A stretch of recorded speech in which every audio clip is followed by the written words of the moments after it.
नमस्कार। ये डेटा क्या कहता है कि एक नए एपिसोड में आप सब लोगों का स्वागत है। मैं हूं अजय प्रकाश। हमारे मेन स्ट्रीम मीडिया यानी कि गोदी मीडिया के अनुसार आजकल देश में सब कुछ अच्छा ही चल रहा है। हमारे मोदी जी की पॉपुलैरिटी बढ़ी हुई है 70, 75, 78%। पूरी दुनिया उनके सामने नतमस्तक है। देश में खुशहाली का माहौल है और इसी बीच प्रधानमंत्री हर जगह चुनावी सम्मेलन करते दिख रहे हैं और सारी जनता उनके पीछे लगी हुई है। इतनी भारी भीड़ आ रही है जिसको देखकर मोदी जी खुद भी एक अचंभे में पड़े हुए हैं।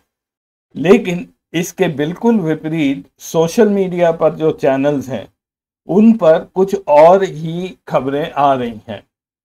उनके अनुसार मोदी जी जहां भी जा रहे हैं वहां पे भीड़ इकट्ठी नहीं हो रही है, कुर्सियां खाली पड़ी हुई हैं और बीजेपी के अंदर एक बगावत का माहौल बन रहा है। भारत जोड़ो यात्रा के बाद जो कांग्रेस की एक लहर, एक वेव सी बनी थी, क्या वो अब एक तूफान का रूप लेती जा रही है? क्या ऐसी हवा चलने वाली है कि बीजेपी को आने वाले 5 राज्यों के चुनाव में बिल्कुल ही साफ कर देगी? चलिए इसी बारे में आज मैं आपको कुछ डेटा दिखाता हूँ। ये ओपिनियन पोल्स का डेटा है। आप माने या इनको ना माने, लेकिन एक ट्रेंड सा बनता जा रहा है। ज़्यादातर ओपिनियन पोल्स एक मत होकर ये प्रेडिक्शंस दे रहे हैं। और इधर हमारी सरकार के कुछ एक्शंस, कुछ ऐसी कार्रवाई रही है जिससे देखकर ये लगता है कि कहीं पर सरकार भी कुछ डरी हुई है। लगातार ईडी, सीबीआई का इस्तेमाल किया जा रहा है। कुछ केसेस अगले हफ्ते सुप्रीम कोर्ट में हियरिंग के लिए आ रहे हैं, जिसकी चेतावनी पहले ही सुप्रीम कोर्ट ने दे रखी है कि अगर आप इस तरह से केस अपना लाएंगे तो ये 2 मिनट में यहाँ से खारिज हो जाएगा। बीजेपी के अंदर एक भ्रम, एक अनसर्टेनिटी, कंफ्यूजन, एक डर सा बन रहा है और यही बात उनका आईटी सेल भी दर्शाता है। उसके अंदर भी एक कंफ्यूजन है। अभी पिछले हफ्ते उन्होंने राहुल गांधी को रावण के रूप में दिखाया। ये जरा तस्वीर देख लीजिए। पहली चीज तो ये है कि किधर से भी ये राहुल गांधी रावण नहीं लग रहे हैं। उनकी इमेज को भी ये लोग ऐसे मॉर्फ नहीं कर पाए कि वो दैत्य का रूप दिखा सकें। इसमें ऐसा लग रहा है कि एक बहुत ही प्लीजिंग सी पर्सनैलिटी राहुल गांधी है और किसी को ये सपना आ रहा है या हैल्यूसिनेशन ये हो रहा है कि राहुल गांधी ही चारों तरफ उनको घेर रहे हैं। और हैल्यूसिनेशन का अर्थ होता है दृष्टि भ्रम या मति भ्रम, ऐसी बातें देखना या सुनना जो वस्तुतः हैं ही नहीं। तो आगे बढ़ने से पहले आप सबसे निवेदन है कि आप चैनल को सब्सक्राइब ज़रूर करें। प्रोग्राम अच्छा लगे तो इसको लाइक करिए और शेयर भी करिए। धन्यवाद। तो शुरू करते हैं। मैं सबसे पहले आपको 2018 के इलेक्शंस के रिजल्ट्स के मुताबिक इन 5 राज्यों में पार्टी पोजीशन क्या थी ये मैं आपको दिखा रहा हूं। तो सबसे पहले आप एक बर्ड्स आई व्यू के तौर पर टोटल सीट्स इन 5 राज्यों में 679 थी, 679। इसमें से 306 कांग्रेस के पास यानी कि 45%, बीजेपी के पास 199 यानी कि 29% और अन्य सभी पार्टियों के पास 174 यानी कि 26% सीट्स थी। राजस्थान में 200 सीट्स हैं, जिसमें 2018 में कांग्रेस ने 100 सीट्स जीती थी, बीजेपी ने 73 सीट्स। उसके बाद मध्य प्रदेश, वहां पे 230 सीट्स हैं, कांग्रेस ने 114 जीती थी, बीजेपी ने 109। कांग्रेस की सरकार बनी थी लेकिन कुछ ही महीनों बाद वो सरकार गिर गई और फिर वहां पे बीजेपी की सरकार बनी थी। छत्तीसगढ़ में 90 सीट्स हैं, कांग्रेस को 68, 68, बीजेपी को 15 सीट्स मिली थी। तेलंगाना में 119 सीट्स हैं, कांग्रेस को 19, बीजेपी को 1 और बीआरएस को 88 सीट्स मिली थी। और अंत में मिजोरम 40 सीट्स हैं, वहां पर कांग्रेस को 5 मिली थी, बीजेपी को 1 और मिजो नेशनल फ्रंट को 26। 2023 आते आते इन असेंबली सीट्स में थोड़ा सा बदलाव हुआ है। लेटेस्ट पोजीशन इन 5 असेंबलीज में कुछ इस प्रकार है। राजस्थान में कांग्रेस 108 इन्होंने गेन किया, बीजेपी 70। मध्य प्रदेश में कांग्रेस नीचे आई 98 पर, 98 सीट्स पर, बीजेपी 128 गेन किया। छत्तीसगढ़ कांग्रेस 71, बीजेपी 15। तेलंगाना में कांग्रेस 6, बीजेपी 3 और बीआरएस 99। बीआरएस में भारी बढ़त हुई। और मिजोरम में वही स्थिति है, कांग्रेस 5, बीजेपी 1, एमएनएफ 27।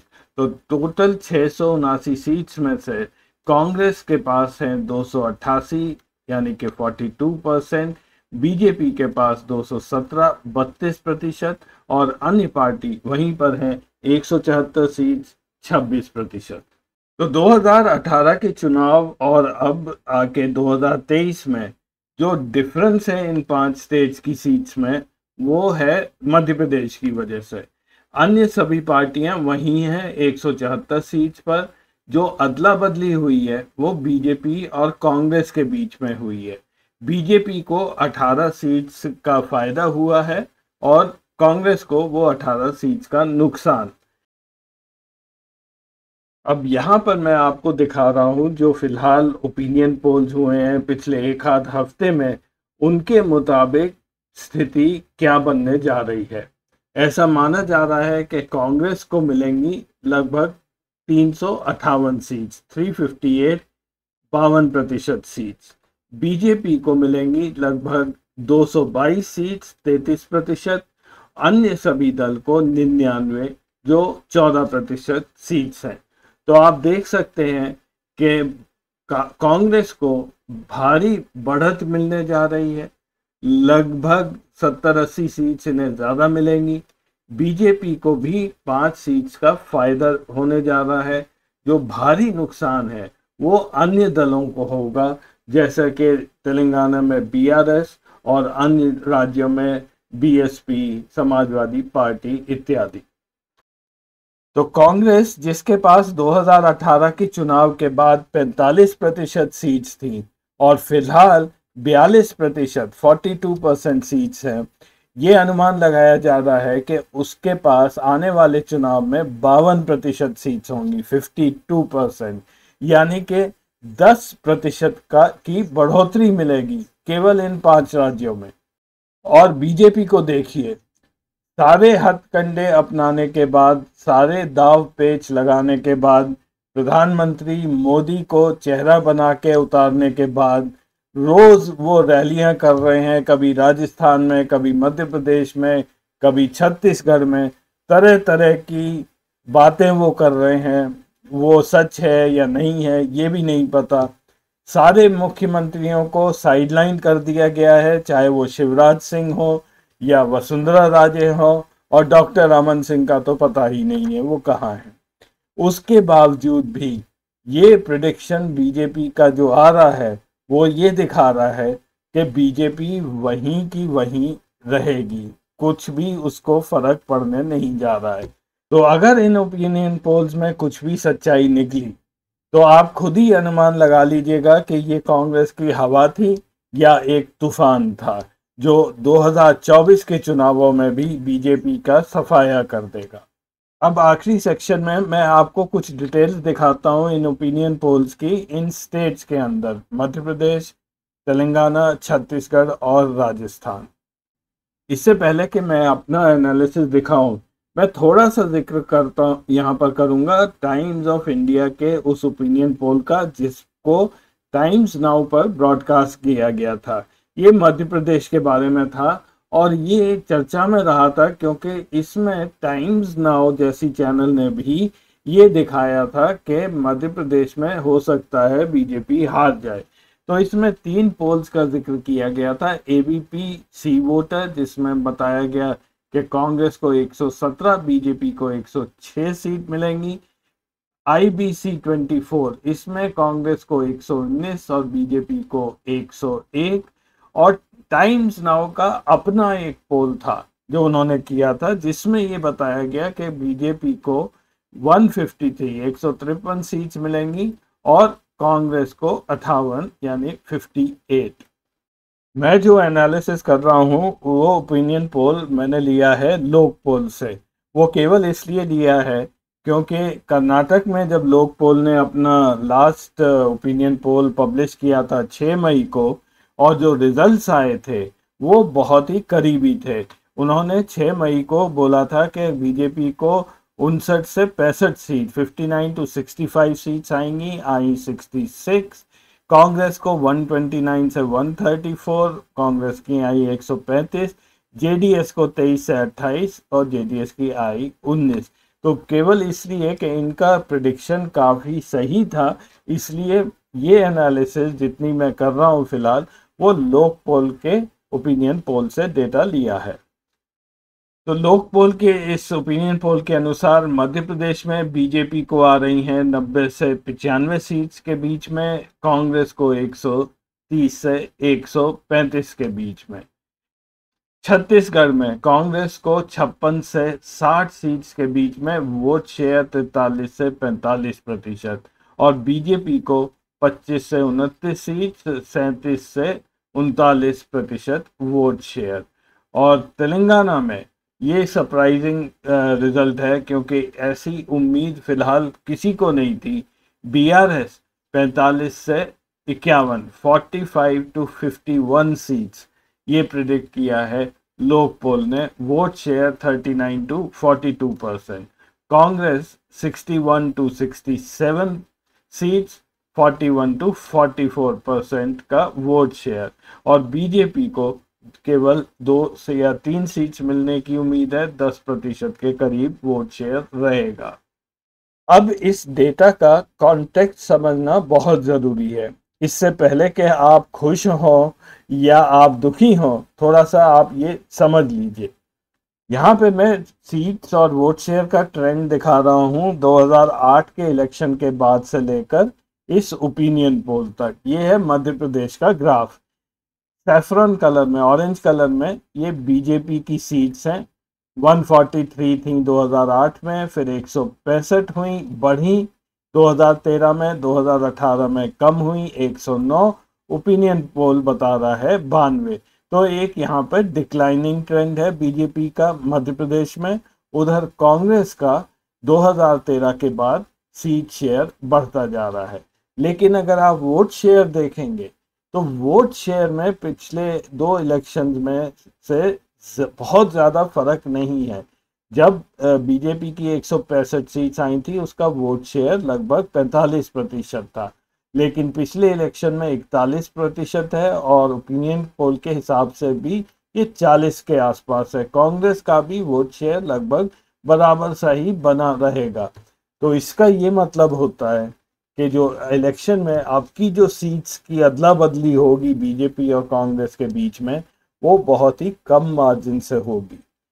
तो ऐसा लग रहा है, अगर हम ओपिनियन पोल्स की बात माने, तो मध्य प्रदेश में इस बार इलेक्शन एक नेक टू नेक फाइट रहेगा और टाइटली फॉट इलेक्शन रहेगा। लेकिन मध्य प्रदेश जैसा ट्रेंड छत्तीसगढ़ में नज़र नहीं आता है। कांग्रेस पिछले इलेक्शन में अच्छी मजबूत स्थिति में थी, 68 सीट्स आई थी। इस बार हो सकता है 10 सीट्स कम आए, 58। यहाँ पे कुल सीट्स 90 हैं, इसलिए मेजॉरिटी आराम से मिल जाएगी। बीजेपी की बढ़त होने की उम्मीद है, 15 से वो 27 पर आएंगे। लेकिन वोट शेयर अगर आप देखेंगे तो कांग्रेस का 44 और बीजेपी का 38, इसमें बहुत ज़्यादा फर्क है। हालांकि वोट शेयर बीजेपी का इम्प्रूव होगा, लेकिन फिर भी इतना इम्प्रूवमेंट नहीं है कि वो कांग्रेस को हरा पाए।